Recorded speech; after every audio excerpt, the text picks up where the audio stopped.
नमस्कार दोस्तों। आज हम एक ऐसे मुद्दे पर बात करेंगे जो केजरीवाल और भगवंत मान जी जो पंजाब के मुख्यमंत्री उनसे जुड़ा हुआ है। क्योंकि केजरीवाल जी जो हैं वो एक तरह से देखा जाए तो सुपर सीएम हैं पंजाब के। क्योंकि पंजाब में जो सरकार चल रही है उन्हीं के निर्देशों पर चल रही है, उनके ही कार्यक्रम पर चल रही है। लेकिन ऐसा लग नहीं रहा है कि इन दोनों राज्यों में कोई सरकार चल रही है, एक कॉमेडी शो चल रहा है। देखा जाए तो उसके जो एक्टर डायरेक्टर जो भी हैं वो केजरीवाल जी हैं। वैसे वो बहुत महान नेता हैं। वो झूठ इतनी सफाई से बोलते हैं, इतने विश्वास से बोलते हैं को सच को भी शर्म आने लगती है। और जो ये पराली का मुद्दा है वो आज पूरे देश में छाया हुआ है। जिस तरह से दिल्ली है पूरे एक घने कोहरे से भरी पड़ी है, छाया हुआ पूरी तरफ कोहरा, एक धुंध छाई हुई है, कुछ दिखाई नहीं दे रहा है। लेकिन इसकी वजह क्या है? वजह है पंजाब में जलती हुई पराली, हरियाणा में भी, यूपी में तो खैर बहुत कम जल रही है लेकिन हरियाणा में भी जल रही है। लेकिन पंजाब के मुकाबले हरियाणा में कम जल रही है। पंजाब में पिछले साल के मुकाबले 20-25% पराली जलने की घटनाएं ज़्यादा हो रही हैं। हरियाणा में पिछले साल के मुकाबले कम पराली जल रही है। इससे ये साबित होता है कि पंजाब में पराली जलाने की घटनाएं कम करने में पंजाब सरकार नाकामयाब रही है। लेकिन इसकी जिम्मेदारी किस पर डाली जाए? केजरीवाल पर। हाँ जी, केजरीवाल पर। क्योंकि जब पिछली बार दिल्ली में इतना घना कोहरा छाया था, प्रदूषण इतना ज़्यादा बढ़ गया था, तो उन्होंने इसके लिए स्पष्ट रूप से पंजाब और हरियाणा को जिम्मेदार ठहराया था। अब क्योंकि हरियाणा अपनी पराली जलाने की घटनाओं को कुछ हद तक नियंत्रण में कर पाया है, लेकिन पंजाब में तो बढ़ रहा है, तो इस बार वो चुप हैं।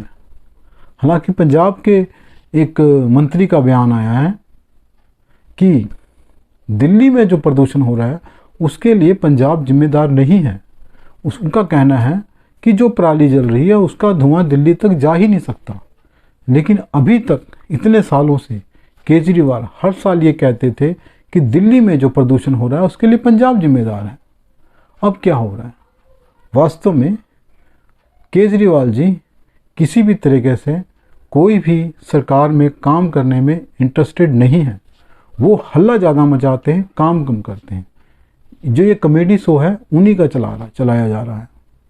पिछली बार उन्होंने दिल्ली में कहीं से क्या पूसा से एक बायोकेमिकल ख़रीदा था, उसकी कुछ बोतलें खरीदी थी, शायद 2-4 लाख कुछ की, और उनको ले जाकर दिल्ली के खेतों पर छिड़काव किया था और कहा था कि इससे पराली समस्या का समाधान बड़े आसानी से हो सकता है। उनका ये कहना था कि जो ये सरकारें हैं पंजाब की, हरियाणा की, इस चीज़ में इंटरेस्टेड ही नहीं है कि इनका पराली का मुद्दा ख़त्म हो, वो काम नहीं करना चाहती। लेकिन भाई केजरीवाल जी, आज तो आपकी सरकार है पंजाब में और इतने महीनों से है, लेकिन फिर पंजाब में लग नहीं रहा कि पराली को जलने से रोका जा रहा है। रोकने में कामयाब भी कैसे होंगे? किसान इनसे डरते ही नहीं हैं। डरेंगे भी क्यों? क्योंकि इन्होंने पिछली बार जो पंजाब में सरकार थी कांग्रेस की, उन्होंने पंजाब के किसानों के पर जो ये पराली जला रहे थे उनके ऊपर जुर्माना लगाया था और बाद में माफ़ कर दिया गया। और केजरीवाल जी भी इसके साथ थे। वो किसानों के खिलाफ कोई कार्रवाई नहीं करना चाहते, कोई भी सरकार नहीं करना चाहती। हरियाणा में बीजेपी सरकार है, वो भी नहीं करना चाहती, क्योंकि किसान जो हैं बहुत बड़ा वोट बैंक है। इस देश की 50-60% आबादी जो है, आबादी जो है 40-50 नहीं 50 नहीं 60% आबादी जो है वो किसान हैं। किसानों की राजनीति जो है इस देश पर हावी है। तो इसका समाधान क्या है? समाधान ये है, जिस तरह से हरियाणा ने किसानों से बात कर कर पराली की समस्या को कम करने की कोशिश की है, कामयाब कोशिश की है, इस तरह से पंजाब में भी किया जा सकता था। लेकिन इसके लिए सरकार की इच्छा शक्ति होनी चाहिए, पैसे खर्च करने पड़ेंगे, लेकिन पंजाब सरकार नहीं चाहती करना। और इसके लिए क्या लीपापोती की जा रही है? पंजाब के अधिकारियों और कर्मचारियों के खिलाफ कार्रवाई की जा रही है। किस लिए? कि वो किसानों को रोक नहीं पा रहे हैं, पराली जलने से रोकने की कोशिश जो करनी चाहिए उनको वो नहीं कर रहे। लेकिन वो करें क्या? उनके पास कोई हथियार नहीं है ऐसा जिससे वो किसानों को रोक सकें, ऐसा कोई अधिकार नहीं दिया गया है। और इसके विपरीत जब वो जा रहे हैं गाँव में इन किसानों को रोकने के लिए, पराली जलाने से रोकने के लिए, तो उनको बंधक बनाया जा रहा। किसान संगठन, गांव वाले उनको बंधक बना लेते हैं। 8-8, 10-10 घंटे वो बेचारे बंधे रहते हैं, पड़े रहते हैं किसी कोने में। उनको अपनी जान का खतरा रहता है और उनको जाकर पुलिस छुड़ाती है हाथ जोड़कर, भाई छोड़ दो इनको। वो क्या करें? वो नौकरी तो कर ही रहे हैं, लेकिन ये कैसे रोक सकते हैं जब उनके पास कोई अधिकार नहीं है?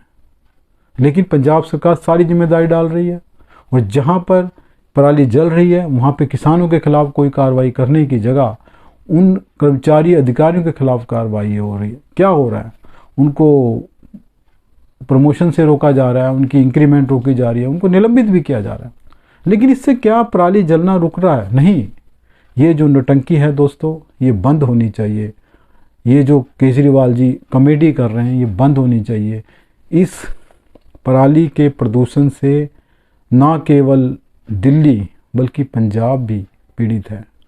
जो किसान जला रहे हैं पराली, उससे वो खुद भी पीड़ित हैं, क्योंकि पंजाब में जो आज प्रदूषण का स्तर है वो बहुत ज़्यादा बढ़ा हुआ है और इस प्रदूषण से बच्चे, महिलाएं सब पीड़ित हैं और इसका जो असर है सेहत पर बहुत ज़्यादा बुरा है। जो इस प्रदूषण से आदमी के फेफड़ों पर और पर्यावरण पर जो इसका असर हो रहा है, लंबे टर्म पर इसका बहुत ज़्यादा गलत असर होगा सेहत पर और पर्यावरण पर। जो है इसका जो असर हो रहा है, इसका दिल्ली के तरीके से शोर मचाया जा रहा है, लेकिन पंजाब में भी हो रहा है। और जहाँ तक किसानों की बात है, उनका पक्ष यही है, हम पराली जलाना नहीं चाहते, लेकिन हम क्या करें, इसका खर्चा इतना ज़्यादा है कि हम इसको वहन नहीं कर सकते। तो इसके लिए सरकार ही कुछ कर सकती है। इसलिए पंजाब सरकार को हरियाणा सरकार की तरह कोशिश करनी चाहिए किसानों से बात कर कर कि समस्या का समाधान किया जाए। लेकिन हो क्या रहा है? सिर्फ नौटंकी हो रही है। इस नौटंकी का खात्मा होना चाहिए। केजरीवाल जी को ये नौटंकी ख़त्म करके ज़मीन पर काम करना चाहिए। पंजाब के किसान कोई देश के दुश्मन नहीं है। आपने तो कह दिया कि केंद्र पंजाब के किसानों से दुश्मनी निभा रहा है। अरे भाई, कोई दुश्मनी नहीं निभा रहा है। पंजाब के किसान अन्नदाता रहे, आज भी अन्नदाता हैं, लेकिन उनकी मजबूरी को समझा जाए और उनकी जिद को समझा जाए, क्योंकि जब सरकार कुछ करने को तैयार नहीं है तो वो भी कुछ करने को तैयार नहीं है। इसका समाधान निकालना ज़रूरी है। नमस्कार दोस्तों, अगर आपको मेरा चैनल पसंद आए तो इसे सब्सक्राइब करें, वीडियो को लाइक करें। धन्यवाद।